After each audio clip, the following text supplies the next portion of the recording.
Elingoyila amasabakathane baba mina ngiyakusaba ukufa. Abangana bekha kusema umuntu ozomlekelela owaJudas egilwa imikhuba yakhe. Ukhona ohlekelele uthi ngizoyiyeke lento yakhe ayisebenzile. Antasekhaya ngake ngalahla ithemba kule nkondlo ngathola ukuphila nokukhanya. Sifuna ukusibiza ngendlela emnyama, ubumnyama bunayo into enhle. Buka manje ukubi sebusinamathelo kwamabhuku agcwele ushingana. Tela kusondelene nayo ukuthi ukuhlakanipha ukuqhumisa ukufa ungaqondanga. Abanye baziba umyalelo weBhayibheli ngenkathi uthi hlonipha uyise nonyoko ukuze iy'nsuku zakho zande ezweni. Bebethi bayazi bahleka bekikiza kanti ekuthathelweni kwabo bayangingisa. Angibasola ukuzwisisa umthetho abaqondanga. Le nkondlo yontanga bontanga bami sebalahlekelwe yihlobo egazini elingelonela emvana.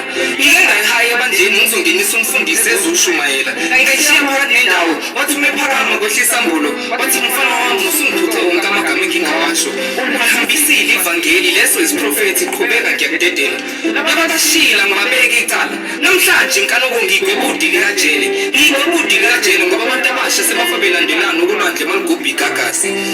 Ngathi ubusisa umhlaba ngamagama ungabe singelifi ubizo lwami. Umuntu